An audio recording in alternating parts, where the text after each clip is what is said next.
एक भाई पुनीत नौरियाल कहते हैं गुरुजी प्रणाम, वीओडी बैच परसेंटेज पूरा होने वाला है, काफ़ी समझ आ रहा है, बस कभी कभी फॉर्मूला में फंस जाता हूँ, कुछ बता दीजिए।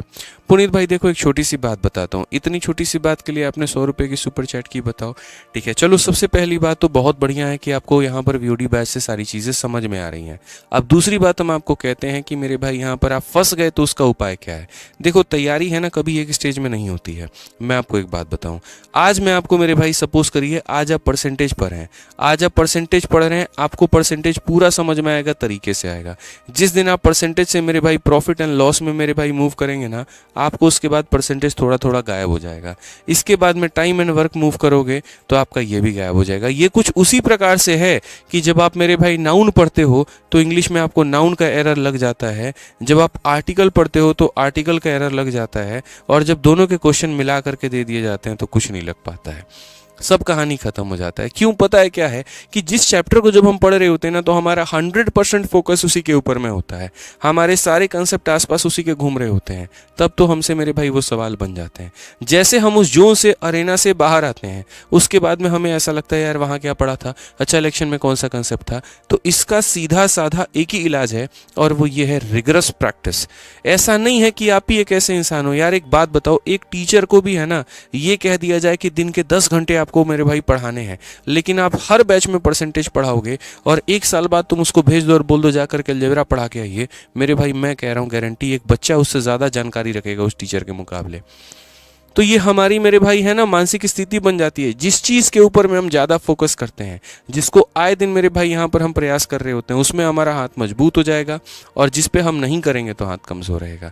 कुछ बच्चों को गणित वीडियो के माध्यम से बहुत अच्छे से समझ में आता है, लेकिन मेरे भाई बाकी क्वेश्चंस वो नहीं बना पाते हैं। क्यों पता है, वो प्रैक्टिस नहीं करते हैं, वो क्वेश्चंस के साथ में द्वंद्व नहीं करते हैं। और अगर कुछ लोग द्वंद्व भी करते हैं तो जहाँ कैलकुलेशन आएगा कैलकुलेटर इस्तेमाल कर लेंगे।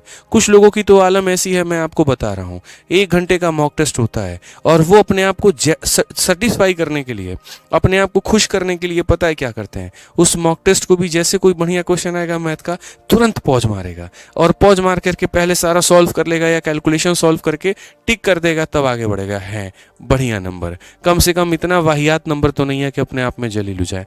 ऐसी संतुष्टि भी किस बात की संतुष्टि है, तुम मुझे ये बता दो। क्या मैं तुम लोगों की हरकतें नहीं जानता हूं, ये बोलो। 2 मिनट जीएस का क्वेश्चन को या तुरंत कॉपी करके और वहां पर गूगल पे सर्च कर लोगे, चलो 2-4 नंबर बढ़ जाए। अपने आप को देखते हो कि हाँ इतने सारे जो बच्चों के रैंकिंग आए हैं ना, उसमें कम से कम मेरा एक रैंक दिख जाए। इस रैंक का तुम भी आचार डालोगे?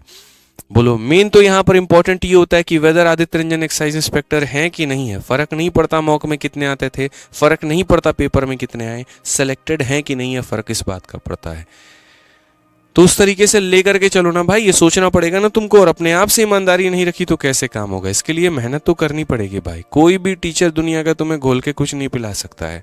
वो पढ़ाएगा, वो समझाएगा, वो लाखों बच्चों को पढ़ाएगा। आज मेरी ये वीडियो 1.5, 2-2 लाख बच्चे देखते हैं, लेकिन मेरे भाई सिलेक्शन सबका नहीं होगा। मैं आपको बता रहा हूँ, इंसान सारे अच्छे बन जाओगे, कामयाब सारे बन जाओगे, लेकिन जब वाईटी मेरे भाई वैकेंसी 10,000 की है तो कहाँ से 1.5 लाख का सिलेक्शन हो जाएगा?